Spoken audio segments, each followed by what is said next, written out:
Hello, friends. Hello, Phoenix Tribe. So, this is an invitation audio or video, whatever you want to call it, to certain people who I've worked with in the past. And if you stumble across this video, hey, what's up? How's it going? My name's Ryan Angelo. I've done a lot of work over the years with different things in a lot of different ways. And so, I really don't know why I'm sitting here recording this video, to be entirely honest with you. Have you ever felt a lot of spiritual pressure? Like a lot. And there's this sort of compulsion to bring you into action, and it's not always congruent with your personality. Sometimes your personality is not wanting to initiate certain actions, or is wanting to delay them, or is exhausting you in one area instead of letting you have enough life force to act in the area you feel guided to act in. It's one of the fascinating things about us being these spiritual beings and having these personalities and these egos we get to transcend. Yay for that. Is that our guidance is always within us. We always know what to do.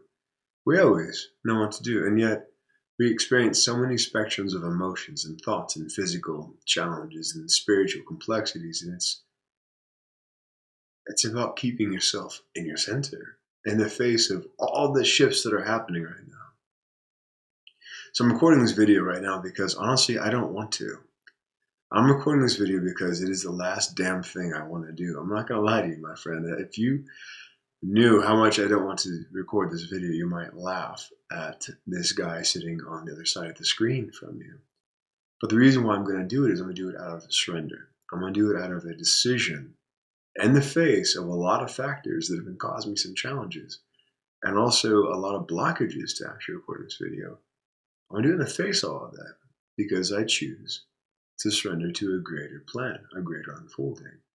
I think that choice is probably the biggest choice we can make, because we don't know exactly how all the moving parts are going to fit together. There is something humanity is experiencing. We're all a part of it. And sometimes we have our ideas and thoughts about how it should look, and we want to this, that, and the other, an excuse, an excuse, an excuse. But sometimes you're being asked to get off your ass and move forward, which I find myself in that seat presently. And so there's a tribe of souls I've had the opportunity to work with. It's not a very big tribe, and they're spread out in a lot of different places. I call it the Phoenix tribe because in my experience with these amazing souls is they have a lot of Christ consciousness. What's Christ consciousness? I like to reference the work of David R. Hawkins, Power vs. Force, and he drew a line between courage and pride that I found very fascinating. And if you look at that, the idea of pride is there's got to be some sort of conflict. There's got to be someone who loses. There's a lack of love in pride. Courage is the idea of like, I can. This ability, I can transcend this. I can let this go. I can do something in the face of all this nonsense trying to convince me to put it off for another week or 2 or 10 or 12. I can go out and actually enjoy myself instead of feeling guilty about it. I can embody more of who I am in the face of all the things working against me, which maybe they're imagined, maybe they're real, probably both. So, over the years, I've had the opportunity to work with a lot of different souls in a lot of different places around the world, everything from executives to I've worked with all spectrums of people, which I'm very grateful for. And over that time frame, Archangel Michael, who's like my main bro, like guide, Lady Faith and Makai, who's a trinity of energy that I work with among other guides, asked me to create a card deck. Now you can see it's like a big brick. It's based on a lot of variables I have found consistently over many years of study and research to be consistent themes in all of our lives. My fascination with this whole process is that there is some sort of divine timing happening. And divine timing usually isn't based on ego timing. Ego timing usually, it's not super divine. It's usually pretty egoic, obviously. But divine timing has a lot of moving parts all coming together in this seamless tapestry. It's based on interdependence, whereas ego timing is not so much that. Ego is very selfish or whatever it's doing. And so as we're moving into this next level of consciousness, which apparently we are being brought there, whether we want to go or not, I think we do. We want to go there. A lot's getting flushed up. And so in this last week, I was with a lot of clients. There's consistent themes I see in everybody. And chaos was around everyone. Tremendous amounts of chaos. Amazing amounts of chaos. Like, holy shit amounts of chaos. And I think what's going on is everyone's getting shook and a lot of stuff's being brought up and things are being made to be healed and so on and so forth. But we've hit some sort of big turning point. I don't think things are going to slow down. I'm seeing this consistent among many people who do different conversational works and offer guidance. Is there's sort of this, agreement and the grander tribe is that humanity is at a place where we're going to continue to accelerate, which means that we get to practice even greater mastery. Otherwise, a lot of stuff comes up really fast and it's overwhelming. Thank goodness we have all the skills we've earned over time, don't we? Aren't we? Yeah, what's the word I'm looking for? It's a blessing, but it's a curse because in a sense we have to practice it. It's fun to talk about all sorts of stuff. It's great to talk about letting go, isn't it? And then you get yourself into a situation and you're asked to actually let go, and it's like, well, you have all these different techniques, but then again, if letting go is so easy, I think that we'd probably be flying through this at light speed. But nope, letting go is an interesting opportunity for advanced mastery level practice. So I've asked a simple question for the Phoenix tribe. I'm going to try and do this on a weekly basis. My ego does not want to do it at all, but I'm going to be humble because I do trust Archangel Michael, and frankly, arguing with Archangel Michael does not work very well. And if you know Archangel Michael, you know what I'm talking about. I do want to speak about the energy of archetypes. I think that some of these archetypes are beyond our comprehension. They are beyond our religions. They're beyond human capacity to understand. I think that the experiential approach is important. Heart-centered approach is very important because ego can be manipulated so easily. And ironically, that's what's showing up in this particular week. So, in this week, and this, again, take from this what you will, I'm recording this because apparently there are certain people I'm supposed to be offering guidance to because that's my function, my job, my purpose is to be sort of this brother guy, dude, angel channel guy. But the themes are consistent, so we're definitely connected to something, my friends. So thank you for hanging out and even watching this much of this. So 3 components I asked. The first is the bigger field. The bigger field has to do with noticing ego traps. The Course in Miracles references the ego as a fearful thought. And it's the idea that you're asked to see things for what they really are, especially ego traps, and give it no power. Ego traps are really amazing. I was working with someone the other day. I'll use myself as an example. I was working with myself, and the ego trap was so substantial that it pulled me into this delusional reality of nonsense that wasn't even actually there, but I gave it power because it looked so freaking real. And the reason we're asked to look at the idea of negating ego traps is because miracles occur naturally. Miracles, a change in perception, a change in awareness, a way of seeing things in a different way. The ego can only see things in its own specific way based on its sensory awareness of how things are, and it's parameters of acceptable beliefs and so on and so forth. But truth is truth. The greater unfolding is the greater unfolding. God is bigger than a human being. Now we are a part of God, and that's fantastic. However, the bigger unfolding happens, but our ego sometimes get us in these little boxes of bullshit, and forgive my language, but come on. And we experience a lot of discomfort that we honestly, I don't think we need to experience. I think our discomfort comes from us resisting the greater unfolding, this loving and guiding us to our next level. And so one of the things that's being said is you're asked to open the gates of gratitude and practice receivership. Ego traps don't usually go into gratitude. Ego loves its pride. It loves its pride and it loves its victimhood. It loves to be a bully and it loves to be the wounded person who needs to be rescued. And it bounces around in there. It doesn't really rise above that to this idea of like, I can let that go and I can achieve. I can be part of this interdependent unfolding. I can achieve in a way that's beneficial to myself and everyone around me. I can work with people and be my own autonomous presence within this field of oneness. I can do this. And so when you go into the vibration of gratitude, immediately it helps release any blockages, especially around self-worth. Doubting something can happen. That's a fun one, huh? I'll be grateful once it happens, but ironically, gratitude and receivership are correlated. So if you're practicing gratitude, it's easier for the thing to come in that you want to have happen. If you're saying, I'm going to wait for it to happen before I'm grateful, Spirit's like, let's help this individual discover more about patience and graciousness and humility. And then you stumble into it like a month later and you're like not grateful for it because you're so frustrated that it took so long. But ironically, if you practice gratitude and if you look at this in your life, me too. All of us, let's look at this for a second. If we practice gratitude, isn't it consistent that things happen faster, that they come to us quicker? Or you feel better as it's unfolding because there's some sort of graciousness. We're grateful for things that have happened instead of the missing piece, which is the ego trap. There's always a missing piece. We are finite little beings in this infinite spectrum. There's always going to be something that's not there. However, there's a lot that is.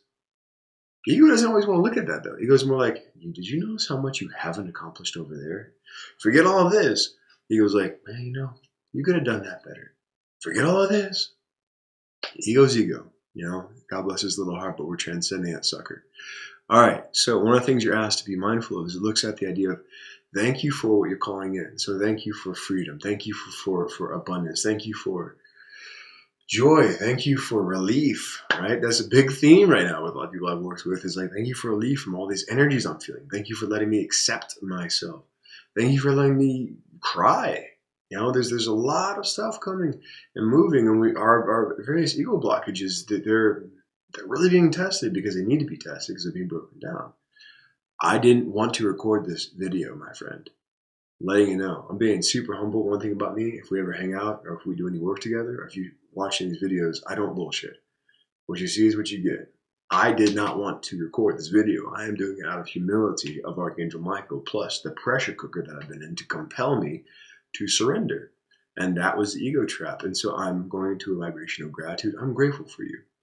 That's what really made me sit down and do this, is I'm grateful for you because our souls in this world who are really doing their best to embody phoenix-like energy. What is a phoenix? A phoenix is that metaphorical energy of Christ consciousness that is like the resurrection and the life. Death doesn't fit into that equation. It continuously grows and expands. And yeah, sure, if it has to purify itself, it goes to that fire phase, but boom, it's right back. And it's continuously ascending. It's continuously becoming more. And I love that about you. I'm very grateful for you, my friend. And that's the reason why I'm sitting here, the reason why I was able to get myself in this chair and get out these stupid little lights and actually sit here recording this video. Okay, what's the work? The work is to revisit our connection with Mother God, Divine Feminine. Divine Feminine is, we know this, incredibly important. However, there's a lot of people who are getting highly intense in their egos about what they think that is. Divine Feminine is her own teacher. She is big. She is infinite. She's expansive. And this alliance of your connection with Mom, Divine Mom, not Earth Moms. God bless all Earth Moms. They're wonderful. But like Divine Mom, she's really showing up more and more and more in a way that's really deeply healing. Even talking about it, I feel a part of myself wanting to like almost cry and like, fall into the Divine Mother's arms or whatnot. One of the techniques for really helping you come back into alignment with Divine Mother, or there's infinite techniques. Honestly, it's up to you. How about this? We'll do a simple visualization. Feel free to participate. Feel free to be you.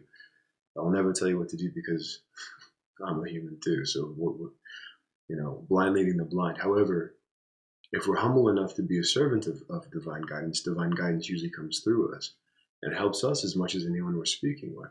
So I choose to be a servant and offer this visualization if you're willing to go with me. Take a deep breath in. Let yourself fill with air. And see yourself on this beautiful pink lotus flower. This lotus flower is just sort of floating on this lagoon of pink elixir. Notice any resistances you have to this. So remember, the ego traps, they don't want to stop and do this. There's a lot of ego stuff that's being flushed up right now. So don't be surprised if you feel resistance to this. It's okay. What are you grateful for? Has Divine Mother ever shown you any semblance of love? I'm pretty sure yes. Do you feel any gratitude for Divine Mother? Like truly Divine Mother. It's hard for a lot of us to experience. A lot of us had human moms. I mean, all human moms are amazing. And yet Divine Mother is this different level of awesome and amazingness. Can you be grateful for that level of abundance, that level of unconditional love? Because that gratitude opens the door for her to actually, with agreement with your free will, to offer you this level of love. And it is unconditional love. It's not like you have to be mommy's little helper to get loved. No, it's unconditional love. It's a love that I think that many of us have been starved of in this and many lifetimes prior to this. But that's not the focus. The focus is the love. So take a deep breath in. If you'd like to, bring your hands over your heart center or center of your chest. And just breathe and repeat this mantra like, I am loved. Thank you, thank you, thank you. I am loved. Thank you, thank you, thank you. I am loved. Thank you, thank you, thank you. I am loved. Thank you, thank you, thank you. I am loved. Thank you, thank you, thank you. I am loved. Thank you, thank you, thank you. I am loved. See, my friends, everything that you're doing in life, whether you're a high-level executive, whether you're a person who's just doing the 9 to 5, whether you're a young person who's finding the way, whether you're an elder who's finding the way, whatever the case may be, is love is this energy that fuels us and helps us to get where we're going. But gratitude is this magnificent, holy, divine, ancient, archetypal, sacred magic, to use fun terminology, that enables us to receive things that sometimes we don't fully know how to receive. Sometimes blessings want to come to us, but you're feeling pressure from the very blessings that want to come in and help you, because the ego traps are so freaking locked up that the pressure is trying to pop out the ego trap, right? But if you just were to stop and practice gratitude, I'm grateful for you. That's why I'm sitting here in front of these stupid little lights and doing this ridiculous video, because apparently I'm asked to do this for at least a handful of people. Fantastic. If you're one of those, thank you. I'm so glad you exist. And if you are not someone I work with, I still truly am grateful for you, and I ask that only you experience the greatest blessings possible in this lifetime, and you experience infinite love in any way you're willing to receive it, and may any blocks to your receiving of love be dissolved by gratitude. But more than anything, may our ego traps be dissolved, and so we can receive this maternal divine mother alliance that is wanting to come in right now. I'm my friend, huge J Ma to you. And if you would just give yourself a second to kind of feel what it is to sit with a huge tribe of like-minded beings who have that phoenix vibration to them. They're the ones who've been through a lot, but they keep overcoming. And if you're honest with yourself, you've kept overcoming. Ego doesn't want you to see that. Ego wants to trap you in everything you haven't accomplished. But if you can be grateful for whatever it is within you that continuously overcomes, it strengthens that relationship. Because wherever your focus goes, obviously your energy goes. But ego traps, they want to suck up and eat all your energy and pull it into you. You're like, wow, I'm really not that great a person, or whatever you want to think to yourself. Whereas practicing strategic gratitude and focusing on self-love helps keep your field filled up so that you can fit into the synchronicities and be a part of this interdependent unfolding and experience the blessings that want to come to you, that are already on their way. You just got to leave the ego traps behind. Friends, huge Ma, many blessings to you as always. What's mine is mine, what's yours is yours. Many chords or connections less than unconditional love be completely dissolved, and may all beings everywhere be happy and free. J Ma, my friend. Thank you for watching this video. I did not enjoy sitting here, but then I started to, and I thought about how grateful I am for you, and I really am grateful. Thank you for doing the work you're doing. And please don't, one thing I see in a lot of people who I work with, unless they're narcissists, and I don't really work with narcissists, is you don't always really grasp just how much progress you are in fact making. Maybe really be grateful for how much work you've done. And just zero bullshit, look in the mirror and say, damn, you know what? You've done a lot. You might be surprised if you really do a tally and look at how much success you have. Just a thought. Jim.